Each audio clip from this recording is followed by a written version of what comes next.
Hi there, welcome back to Camera Than Coffee, where I keep you updated so that you can buy the right camera for yourself. On your request, till now I have compared Sony a7 IV with these competitors. And today I'm damn excited to share with you a detailed specs comparison of the new Sony a7 IV and equally powerful Nikon Z6 Mark II. It's a new channel, so if you find this video helpful, do consider subscribing. It helps me when you do that. Cool, let's begin. So the new hybrid camera Sony a7 IV was finally unveiled in October 21, 1 year after the release of Nikon Z6 Mark II, and it is priced at approximately $2,500, $500 expensive than the Z6 Mark II. Cool, let's start with the image quality specs of the camera. Both the cameras have full-frame CMOS sensors, but the one in a7 IV has 33 effective megapixels. More megapixels simply means better resolution, better dynamic range, and highly detailed images. However, frankly speaking, 33 versus 24.5 is not a very huge difference.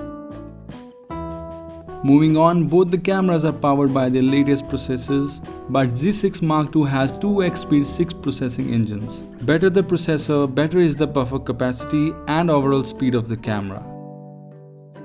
And together, the sensor and the processor allow 10 fps continuous shooting on a7 IV, whereas the Z6 Mark II can go faster at 14 fps. Speaking of ISO, both the cameras offer the same range, both in case of stills as well as video.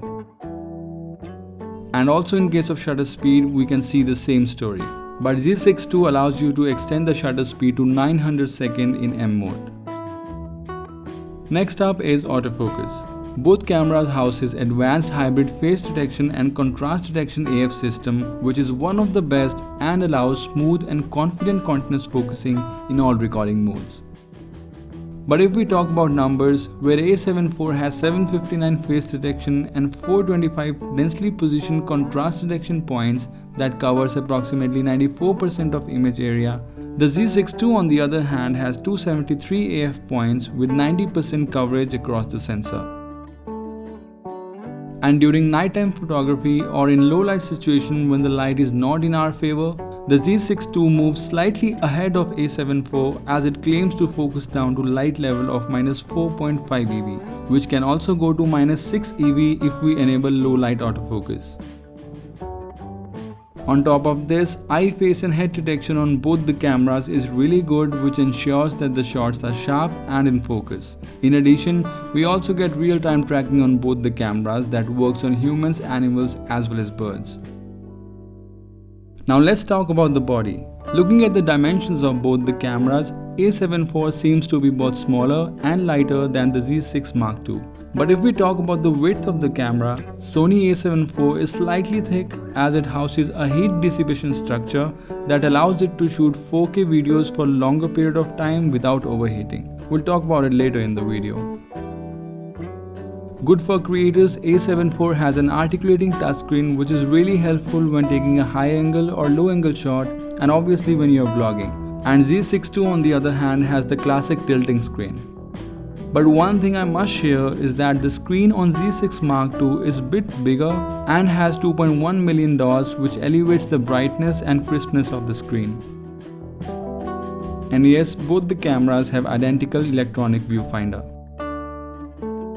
Unfortunately, there is no inbuilt flash on both the cameras, which is fine because external flash is always a better option.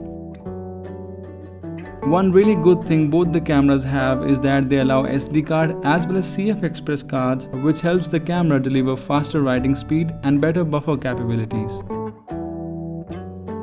Moving on to batteries, both the cameras have internally chargeable batteries. However, it looks like the a7 IV has better battery capacity on papers in case of videos as well as photographs. But in real life, we all know that it varies a lot and totally depends on the way we use it. And yes, both the cameras claim that they are water and dust resistant, but frankly speaking, this cannot completely prevent dust or water droplets from entering the camera. And these are the lens mount on both the cameras. Now before we talk about the video specs, let's have a 5-second quick look at the pause present on both the cameras.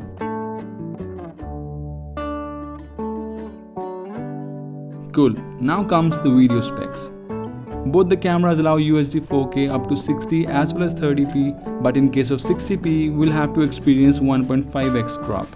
And yes, there is no recording limit on A7 IV, whereas in case of Z6 Mark II, there is a recording limit of 29 minutes and 59 seconds. Talking about Full HD recording, it's the same story on both the sides. And just like internal recording, both the cameras are great with the external recording as well. And one thing I must share that Z6 Mark II allows 10-bit RAW recording using an external recorder, but for which Nikon charges extra money. Sad. And yes, what makes the videos even better are these log profiles on both the cameras. But in case of Z6 Mark II, the log profiles are only available to us if we use an external recorder. And lastly, A7 IV can be directly used for 4K or Full HD live streaming without the need of any extra software, and at the same time you can internally record your stream. And yes, how can I forget, both the cameras have 5-axis in-body image stabilization, but the one on A7 IV offers 5.5 stops of correction. On top of this, A7 IV also has an active mode in which the camera records gyro sensor data, and then we can use that data to further stabilize our shots in post-production. This is it guys, thank you so much for stopping by, and if the video was helpful, do support me by subscribing. I'll see you in the next video.